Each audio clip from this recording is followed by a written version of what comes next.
Pues bueno, bienvenidos y bienvenidas a esta clase sobre medición de potencia trifásica. En este caso, el instrumento que se utiliza para la medición de la potencia es el batímetro, así con V, o también, dependiendo la traducción con la que nos encontremos en algún libro de texto, puede venir así con W como guatímetro. También se puede encontrar de esa forma. En realidad, este es un instrumento de medición físicamente bastante parecido a un multímetro, donde tiene cuatro salidas, ¿verdad? Cuatro ranuras para sacar cables. Una ranura tiene que ver con la bobina de voltaje y la otra con la bobina de corriente. Así es que esa es la forma en la que se conecta un batímetro. El batímetro va a trabajar para estimar lo que serían las potencias activas, ¿ok? O potencia promedio. Es decir, con el batímetro lo que vamos a estar obteniendo es la potencia P, ¿ok? La potencia activa. Recordemos que hemos visto que cuando hablamos de medición de potencia o estimación de la potencia en corriente alterna, vamos a estar hablando de potencia activa, potencia reactiva, potencia aparente, potencia compleja. ¿Ok? Estamos hablando de esos cuatro tipos de potencia. Incluso podríamos hablar de otra potencia que sería la potencia instantánea, que se evalúa en un instante del tiempo, como lo indica la palabra, pero para efectos de este curso no vamos a estar considerando la potencia instantánea, sino que comenzamos a partir de la potencia activa. Bueno, como notamos por aquí, este es un método, pues la verdad, bastante fuerte, ¿verdad? Bastante potente porque nos ayuda a trabajar, no importa si la carga está conectada en estrella, si está conectada en delta, si es balanceada, si es desbalanceada, no importa. Se conectan los batímetros y me va a dar la medida de la potencia activa. Por eso es la utilidad de este instrumental. Ahora, podemos notar algunas características de la instalación del tipo de conexión de los batímetros. Veamos que entonces el batímetro se compone internamente de dos bobinas, ¿ok? Como mencionábamos hace un rato, la bobina de corriente y la bobina de voltaje. La bobina de corriente es la que se está conectando en serie, ¿ok? A la corriente de línea que viene de la fuente trifásica. Entonces, aquí viene la línea A minúscula, y de esta A minúscula se dirige la corriente hacia la carga. Entonces, vean que la bobina de corriente se conecta en serie para que esa corriente pase por acá, ¿ok? Por eso le llamamos la bobina de corriente. En cambio, la bobina de voltaje se tiene que conectar en paralelo, ¿ok? Se conecta en paralelo hacia un punto en común entre los dos batímetros, que en este caso se asume como ese punto en común la línea B, ¿ok? La línea B que viene desde la fuente es la que se asume como la línea común o de referencia. Entonces, el watímetro 1 se conecta a la bobina de corriente en serie con la línea A. El watímetro 2 se conecta la bobina de corriente en serie con la línea C.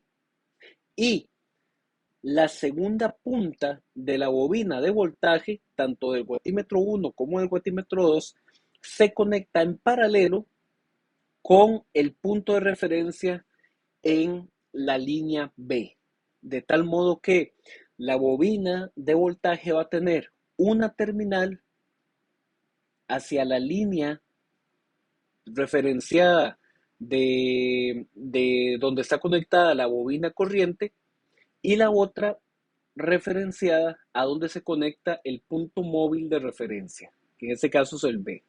Ahora, ¿por qué se le llama punto móvil?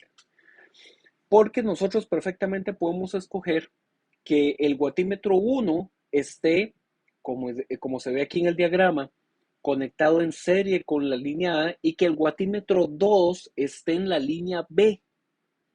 Y con eso entonces colocaríamos el punto común de referencia en la línea C. ¿Ok? Se puede.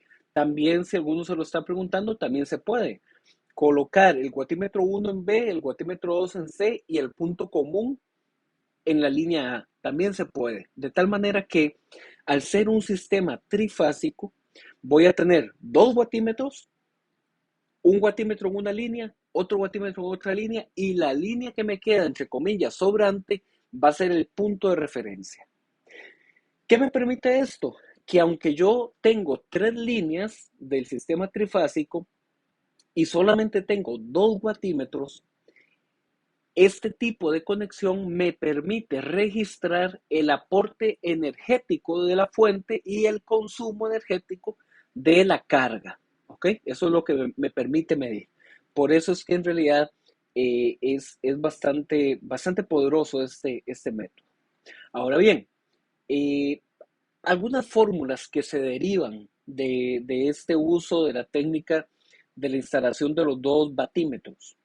Bueno, como lo que tengo son dos batímetros para tres líneas, con que yo sume el registro de la potencia activa del batímetro 1 más el registro de la potencia activa del batímetro 2, ya con eso entonces, solamente sumando esos dos datos voy a tener la potencia activa total.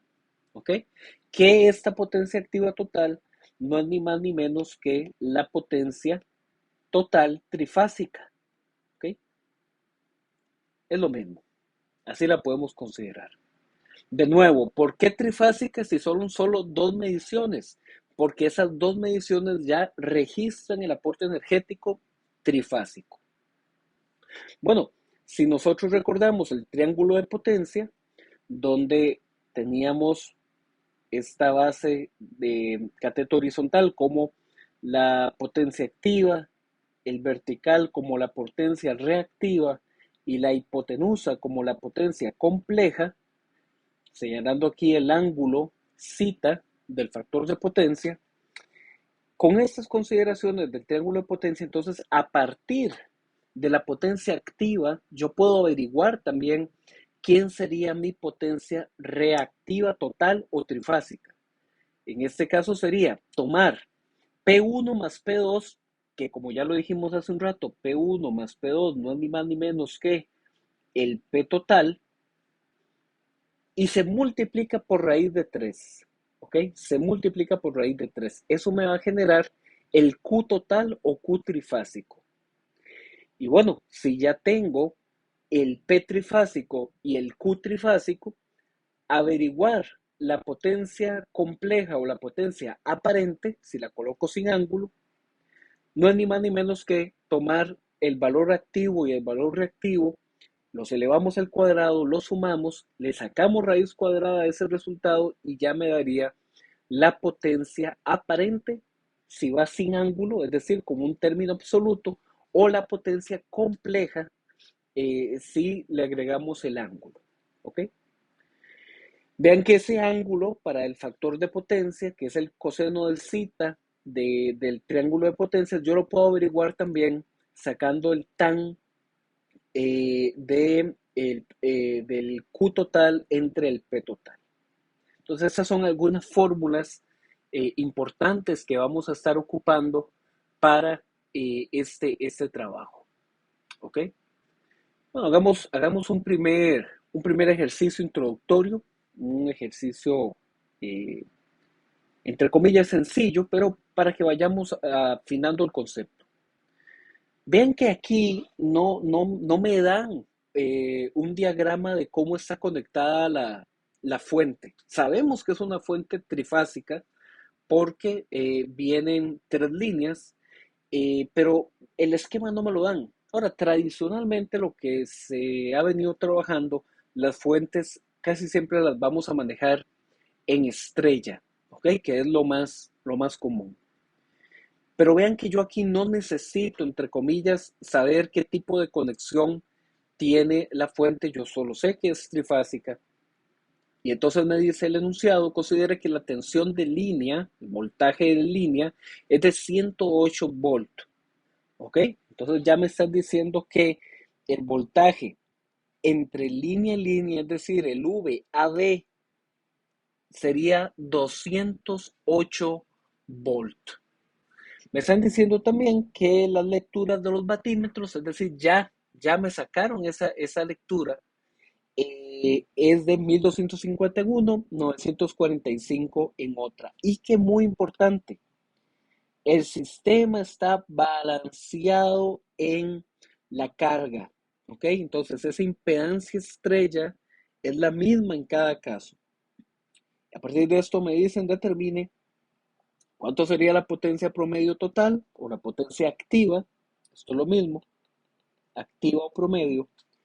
¿Cuánto sería la potencia reactiva total? Recordemos que cuando me hablan de reactiva total o activa total, me están diciendo trifásica, ¿verdad? ¿Cuánto sería esa en trifásica? Y el factor de potencia. Ok, vamos a poner aquí un espacio. En este caso, pues el primer enunciado de la potencia activa total.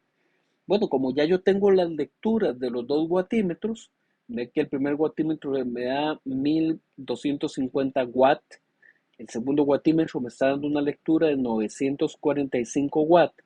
Entonces, el P total no es ni más ni menos que sumar esos dos datos. Por eso tendríamos 2195 watts. ¿Ok? Esa es mi potencia activa, total o trifásica. Bueno, con las fórmulas que vimos hace un rato, nos es sencillo sacar la potencia reactiva, porque vimos que esa Q total no es ni más ni menos que raíz de 3 por el P total. ¿Ok? En este caso, raíz de 3 por 2195. Y eso nos da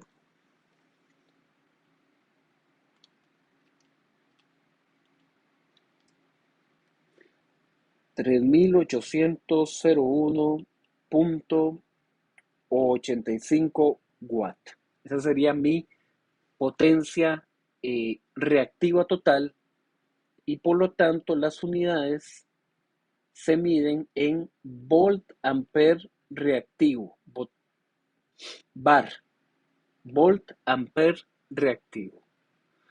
Ok, como enunciado C del ejercicio me dicen cuál sería el factor de potencia, así como está, ¿verdad? Entonces, bueno, pues ese factor de potencia podemos obtenerlo eh, a partir del triángulo de potencias, ¿verdad? Si recordamos el triángulo de potencias, ya yo tengo eh, dos datos muy importantes.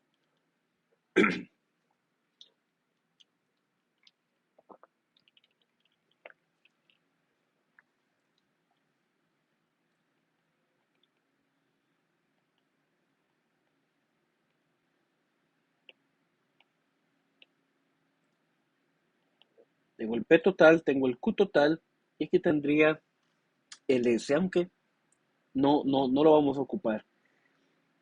Y aquí tendríamos el zeta que nos permite sacar con ese ángulo el factor de potencia. Entonces vean que aquí aplicando una trigonometría bastante conocida, ¿quién sería el tan de zeta? Bueno, sería el opuesto a zeta, que es el Q total, entre el adyacente, que es el P total. Y ambos son datos conocidos. Entonces ven que inclusive podemos despejar ese zeta, sacamos ahí el tan inverso entre 3801.45 y 2195. Esto nos va a dar un zeta de, lo estimamos rápidamente en la calculadora,